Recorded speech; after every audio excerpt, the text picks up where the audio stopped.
नमस्कार मंडळी राज्य सरकारने पुण्यश्लोक अहिल्यादेवी होळकर कर्जमाफी चालू केलेली आहे। या दरम्यान शेतकऱ्यांच्या केवायसीच्या पहिल्या याद्या सुद्धा आलेल्या आहेत, परंतु अनेकाला पडलेला प्रश्न आहे नेमकी दुसरी यादी कधी येणार आणि त्याचबरोबर जे काही प्रोत्साहनपराची अनुदानाची रक्कम असेल किंवा जी काही कर्जमाफीची रक्कम असेल ती शेतकऱ्यांच्या खात्यावरती कधीपर्यंत जमा केली जाणार, शेतकऱ्यांना बँकेचं कर्ज परत नवीन कधी मिळणार या संदर्भात आपण थोडक्यात महत्त्वाची अशी माहिती या व्हिडिओच्या माध्यमातून घेणार आहोत। तर मंडळी, मी गणेश ठाकरे, न्यूज आगरी चॅनलवरती आपलं सहर्ष स्वागत आहे। चॅनलवर नवीन असाल तर लगेच चॅनलला सबस्क्राईब करा, जेणेकरून तुम्हाला असेच नवीन अपडेट पाहायला मिळतील।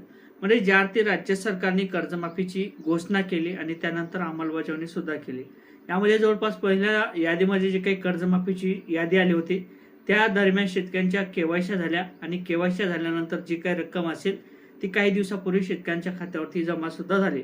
परंतु या कर्जमाफीची जी काही रक्कम असेल त्यामध्ये कोणत्या प्रकारचा शेतकऱ्यांना याचा फायदा नाही। जी काही रक्कम असेल ती बँकेची रक्कम आहे, बँक पूर्ण बँकेचं कर्ज माफ करून घेणार आहे आणि शेतकऱ्यांना नवीन बँकेचं कर्ज उपलब्ध करून देणार आहे। जी काही रक्कम असेल तुमच्या खात्यावरती आलेली असेल ती रक्कम तुम्हाला काही उचलता येणार नाही, परंतु जे काही बँकेचं कर्ज असेल याची नवीन यादी ही 10 तारखेनंतर येणार होती, अशा पद्धतीची काही माहिती कृषी मंत्री भरणे मामा, मुख्यमंत्री फडणवीस यांनी दिली होती। परंतु अद्याप नवीन यादी काही उपलब्ध झाली नाही किंवा ती यादी शेतकऱ्यांना पोहोचली नाही।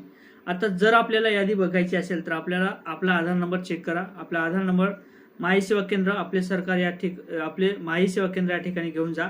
त्या ठिकाणी जे काही ऑपरेटर असेल, त्या ठिकाणी जे काही काम करणारा व्हीएलए असेल त्याला तुमचा आधार नंबर द्या आणि आधार नंबर दिल्यानंतर तुमची जी काही केवायसी असेल किंवा केवायसी तुमचं नाव आहे का हे तुम्हाला चेक करून ते सांगेल आणि जर तुमचं नाव असेल तर तुम्ही केवायसी करू शकता। परंतु नवीन यादी सध्या कोणत्या प्रकारची उपलब्ध झाली नाही, यादी लवकरच उपलब्ध होईल असं सुद्धा सांगण्यात आलेले। त्याचबरोबर प्रोत्साहनपर अनुदानाची रक्कम, जे काही 50,000 रुपयाचं प्रोत्साहनपर अनुदान हे सरकारच्या माध्यमातून जे काही बँकेचं कर्ज रेग्युलर भरतील अशा शेतकऱ्यांना देण्यात येणार होतं, ते अनुदान सुद्धा शेतकऱ्यांच्या खात्यावरती जमा झालं नाही किंवा यादी सुद्धा त्याची उपलब्ध झाली नाही। ही यादी कधी येते हे अद्याप माहीत नाही, परंतु लवकरच यादी असं सांगितलं जाते। आता जर बँकेचं कर्ज तुमचं नील झालेलं असेल, बँकेचं कर्ज तुमचं परतफेड किंवा तुम्हाला कर्जमाफी मिळाली असेल तर अशा शेतकऱ्यांना बँकेचं कर्ज परत मिळणार आहे। या संदर्भात जे काही बँक असेल ते बँक निर्णय घेतील आणि ज्या ज्या पद्धतीने जे काही यादी असतील, याद्या अपलोड झाल्यानंतर किंवा जी काही कर्जमाफीची तुमची प्रक्रिया असेल, तुमचं कर्ज पूर्ण माफ झाल्यानंतर तुम्हाला नील प्रमाणपत्र दिलं जाईल आणि त्यानंतर बँकेचं कर्ज तुम्हाला परत एकदा मिळणार आहे। अशा पद्धतीने बँकेच्या प्रक्रिया सुरू झालेल्या आहे। लवकरच बँकेचं कर्ज तुम्हाला नवीन उपलब्ध केलं जाईल आणि तुमचं जर कर्ज माफ झालं नसेल किंवा तुमचं नाव यादीमध्ये आलं नसेल तर त्याची यादी सुद्धा लवकरच येईल असं देखील सांगितलं जात आहे।